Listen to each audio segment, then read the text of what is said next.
इस वक्त पूरे देश में चर्चा हो रही है कि बॉस बिहार के बाद क्या अब झारखंड में भी कोई खेला होने वाला है क्या झारखंड में भी बीजेपी सरकार बना लेगी क्या झारखंड में भी इंडी गठबंधन की सरकार गिरने वाली है क्या? यह सवाल सबके दिमाग में चल रहा है, क्योंकि झारखंड में इस वक्त की स्थिति यह है कि मुख्यमंत्री हेमंत सोरेन इस्तीफा देकर जेल जा चुके हैं। जिन चंपई सोरेन को हेमंत सोरेन के बाद विधायक दल का नेता चुना गया, उन्होंने सरकार बनाने का दावा तो पेश किया, लेकिन उनके दावे को अब तक राज्यपाल ने ना तो स्वीकार किया है ना उसको खारिज किया है। चंपई सोरेन को सरकार बनाने के लिए फिलहाल कोई टाइम भी नहीं दिया गया। अब लोग पूछ रहे हैं कि राज्यपाल ऐसा क्यों कर रहे हैं? क्या चंपई सोरेन के पास नंबर है? क्या जेएमएम के विधायक टूटेंगे, कांग्रेस के टूटेंगे, बीजेपी तोड़फोड़ करके सरकार बना लेगी? क्या होगा? दसियों सवाल है और इस चैप्टर में मैं आपको पूरा गणित समझाऊं। लेकिन अब इसे इस तरह से आप समझिए कि जो सीएम थे वो इस्तीफा देके जेल चले गए, जो सीएम बनने वाले हैं वो अभी वेटिंग में हैं। यानी टेक्निकली झारखंड अभी बिना किसी मुख्यमंत्री के चल रही है सरकार वहां। आज चंपई सोरेन राज्यपाल से मिलने तो गए थे, लेकिन बात बनी नहीं, क्योंकि राज्यपाल के यहां से चंपई सोरेन खाली हाथ लौटे। चंपई सोरेन अपने साथ इंडी गठबंधन की पार्टियों के एक नेता भी ले गए थे, जिससे वो ये राज्यपाल को दिखा पाए कि गठबंधन उनके साथ है, उनके पास पर्याप्त नंबर है।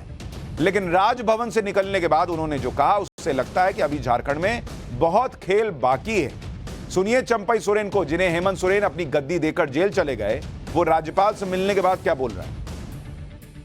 जल्दी करने के लिए हम लोग अनुरोध किया है कि और राज्यपाल महोदय की तरफ से भी आया कि हम जल्दी करेंगे। हम लोग ने कहा कि कल हम लोग 8 साढ़े 8 बजे हम लोग दिया है, नया सरकार गठन करने के लिए दावा पेश किया है। यानी अभी भी स्थिति क्लियर नहीं है कि राज्यपाल ने इन्हें बुलाया क्यों नहीं और बुलाएंगे भी या नहीं। लेकिन नंबर गेम क्या है, झारखंड का गणित क्या कह रहा है, अब आपको जरा वो भी समझाता हूं कि क्या झारखंड में कोई बड़ा उलटफेर हो सकता है, क्या वहां पर इंडी गठबंधन की सरकार गिर सकती है। अगर आप पूरा आंकड़ा देखेंगे तो आपको खेल क्या हो सकता है, नहीं हो सकता है, समझ में आएगा। झारखंड में कुल सीट जो है विधानसभा के अंदर, वो कुल सीट बैठती है 81 और बहुमत कितने पर मिलता है, यानी अगर आपको सरकार बनानी है तो आपके पास इन 81 में से 41 विधायक होने चाहिए। अब किसके पास कितने हैं? जो झारखंड मुक्ति मोर्चा है, जेएमएम, हेमंत सोरेन की पार्टी, उनके पास 29 विधायक हैं। हेमंत सोरेन तो चले गए जेल। अब कांग्रेस के पास 17 विधायक हैं, 17। सीपीआई एमएल, इनके पास कितना विधायक है? इनके पास 1 विधायक है। लालू जी की पार्टी आरजेडी, इनके पास भी 1 विधायक है।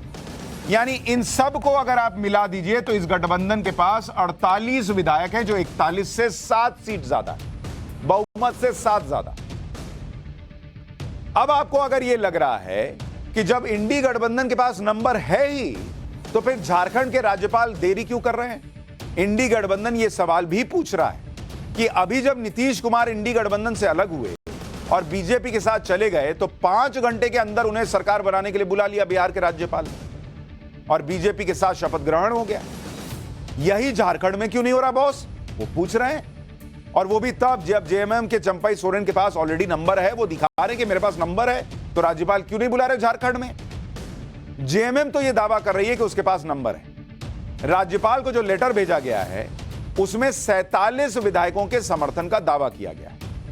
लेकिन यहां पर झोल भी है, क्योंकि राज्यपाल के पास सवाल होगा कि जो नंबर पेपर पर दिख रहा है, भाई आपने लिख के दिया कि मेरे पास 47 है, लेकिन क्या वो वाकई सही नंबर है या नहीं, यही तो राज्यपाल को देखना होता है। क्योंकि इंडी गठबंधन ने दावा किया कि उनके पास 47 विधायकों का सपोर्ट, लेकिन जो कागज राज्यपाल को सौंपा गया उसमें उस लेटर पे साइन 43 विधायक का है। तो बॉस आप बोल रहे हैं 47 है, साइन 43 का है, ये कैसे हो रहा है?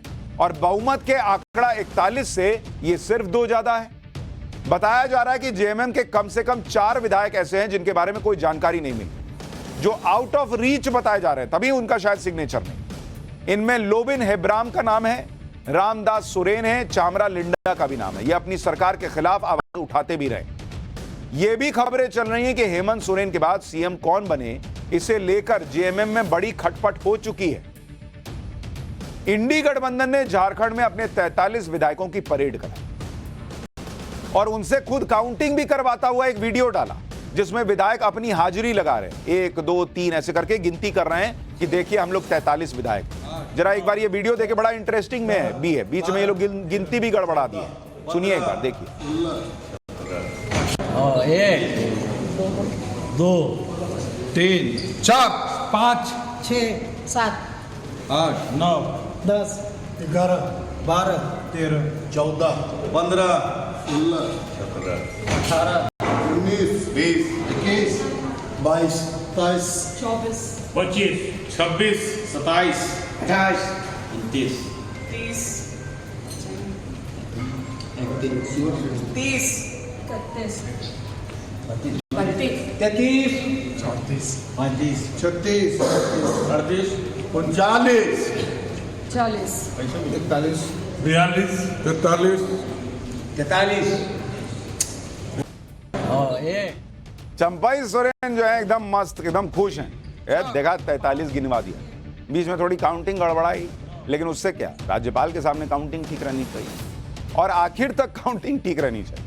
लेकिन विधायकों की इस काउंटिंग का वीडियो देखने के बाद बीजेपी ने कहा कि आज की तो परेड हुई, उससे लगता है जेएमएम में टूट पड़ गई, क्योंकि विधायकों की परेड के वक्त जेएमएम के राष्ट्रीय अध्यक्ष शिबू सोरेन नहीं, विधायक सीता सोरेन नहीं, बसंत सोरेन भी नहीं, मुख्यमंत्री हेमंत सोरेन ने तो इस्तीफा दे दिया है। तो विधायकों की बैठक बुलाने के लिए राष्ट्रीय अध्यक्ष ने किसको अधिकृत किया, यह बीजेपी सवाल पूछ रही है। झारखंड की इन स्थितियों पर बीजेपी की भी नजर है, क्योंकि बीजेपी वहां पर बहुमत से सिर्फ 9 सीट दूर है। अब आपको जरा आंकड़ा बताता हूं, ये तो आपने इंडी गठबंधन का देखा, लेकिन यहां बीजेपी का क्या हाल है। बीजेपी यहां पर सेकंड लार्जेस्ट पार्टी है, क्योंकि उसके पास 26 विधायक हैं। सिंगल लार्जेस्ट जेएमएम, उसके पास 29 विधायक। सेकंड नंबर पर बीजेपी है। AJSU, all Jharkhand student union, इनके पास 3 विधायक हैं और अन्य जो हैं अदर्स, उनके पास 3 विधायक हैं। यानी अगर इन सबको मिला दीजिए तो यह बैठता है आंकड़ा 32, यानी बीजेपी के पास 9 विधायक कम है बहुमत के 41 से। बीजेपी भी कुछ दावे कर रही है, ऐसा नहीं कि बीजेपी ने हवा में चीजें छोड़ दी। बीजेपी का दावा है कि हेमंत सोरेन अपनी पत्नी कल्पना सोरेन को सीएम बनाना चाहते थे, लेकिन 29 में से 18 विधायक मैडम सीएम यानी कल्पना सोरेन के खिलाफ थे। 18 विधायक बसंत सोरेन को सीएम बनाने के पक्ष में थे। हालांकि जेएमएम का कहना है कि कल्पना सोरेन को सीएम बनाने को लेकर कोई चर्चा ही नहीं हुई, बीजेपी सिर्फ माहौल बना रही है। लेकिन अगर ऐसा होता तो जेएमएम की विधायक दल की बैठक में कल्पना सोरेन क्यों मौजूद रहती। बीजेपी भी झारखंड में अपने लिए विकल्प तलाश रही कि अगर उसे सरकार बनाने का कोई चांस मिले तो वो कैसे सरकार बना सकती। इसके लिए बीजेपी के संगठन महामंत्री बीएल संतोष कल झारखंड जा रहे हैं। वहां विधानमंडल की बैठक में वो हिस्सा लेंगे और आगे की रणनीति पर चर्चा होगी। बीजेपी के प्रदेश प्रभारी लक्ष्मीकांत वाजपेयी पहले से ही रांची में मौजूद हैं। उधर जेएमएम और इंडी गठबंधन की सांसें अटकी हुई हैं, कहीं झारखंड में बिहार की तरह कोई खेला ना हो जाए, इसलिए वहां पर जेएमएम के विधायकों के लिए बसेस तैयार कर दी गई है। ये देखिए, ये प्लेन की तस्वीर है और ये बसेस की तस्वीर है। बस से इंडी गठबंधन के 39 विधायकों को एयरपोर्ट भेज दिया गया है और दावा है कि यहां से उन्हें चार्टर्ड प्लेन से हैदराबाद भेजा जा रहा है। हैदराबाद में भी एयरपोर्ट के बाहर खाली बसेस खड़ी हैं। विधायकों को शिफ्ट कराने का मतलब यही है कि कहीं से कोई अप्रोच ना करने पाए। इंडी गठबंधन को अपने विधायकों के टूटने का डर होगा, तभी वो हैदराबाद जैसी जगह जहां पर कांग्रेस की सरकार है उसे सेफ जगह मानकर विधायकों को वहां भेज रही है। भाई पहले राजस्थान भेजते थे, वहां तो अब सरकार है नहीं। छत्तीसगढ़ भेजते थे, वहां सरकार है नहीं, अब है कहां, तेलंगाना में, तो वहां हैदराबाद भेज रहे हैं कि जाओ वहीं रहो, वहीं सेफ है। यह भी कहा जा रहा है कि ये विधायक हैदराबाद में रामोजी फिल्म सिटी में ठहरेंगे। हालांकि रांची एयरपोर्ट पहुंचे विधायक ये बताने को तैयार नहीं कि वो कहां जा रहे हैं। उनसे पूछा गया कि बॉस कहां जा रहे हैं आप लोग, तो कह रहे हैं कि जहां का मौसम अच्छा होगा प्लेन वहीं लैंड करवा देंगे। कोई कह रहा है कि घूमने नहीं जा सकते क्या, सुनिए एक बार विधायकों। अरे नहीं जा रहे हैं, कहीं नहीं जा रहे हैं, हम आ रहे हैं। अभी फुर्सत से बाइट देंगे, अभी तय करेंगे कहाँ का मौसम ठीक है, उस अनुसार फ्लाइट को उतारा जाएगा। राज्यपाल बाद होंगे हम लोगों को बुलाने के लिए, बहुमत हम लोगों के पास है, बहुमत हमारे पास है और हमें इस राज्य से बाहर जाना पड़ रहा है, ये बहुत दुर्भाग्यपूर्ण है। कल राजभवन में हम लोग गए थे, कल राज्यपाल महोदय सार्थक रूप से हम लोगों को बुलाएंगे। कितने बजे, कोई समय अभी तक नहीं मिला, सुबह कम्युनिकेट। तो कल क्या ये लोग वापस आएंगे जितने विधायक गए हैं? क्यों नहीं आएंगे, राज्य ये है। नहीं सब, तब फिर हैदराबाद से फिर कल वापस लाया जाएगा सभी को। अब आप लोग तो सब जगह डेस्टिनेशन कर लेते हैं। क्या जरूरी हो गया विधायक लोगों को बाहर शिफ्ट क्या घूमना नहीं चाहिए क्या लोगों को घूमना नहीं चाहिए क्या? कह रहे हैं कि घूमने नहीं जा सकते हैं, बॉस मुख्यमंत्री अरेस्ट हो गया, हेमंत सोरेन जेल चले गए, कह रहे हैं हम घूमने नहीं जा सकते हैं। एक कह रहे हैं कि देखेंगे जहां का मौसम ठीक लगेगा वहीं प्लेन उतार लें।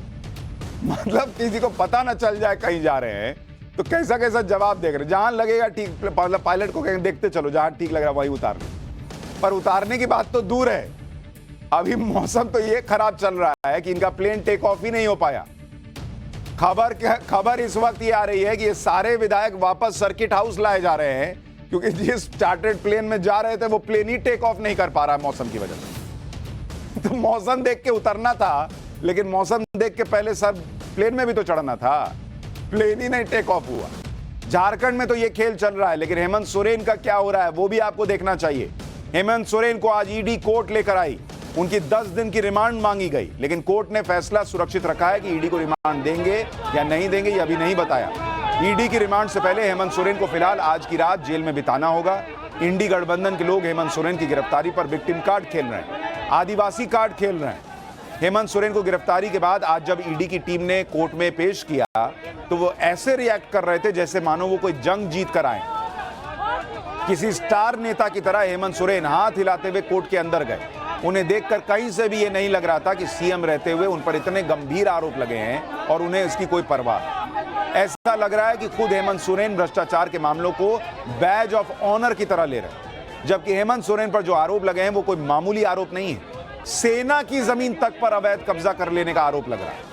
आप सोचिए, झारखंड जैसा एक पिछड़ा राज्य जहां गरीब आदिवासियों की एक बड़ी संख्या है, वहां एक आदिवासी मुख्यमंत्री बने तो ये उम्मीद की जाती है कि वो अपने आदिवासी जनता के लिए कल्याणकारी योजना बनाएगा।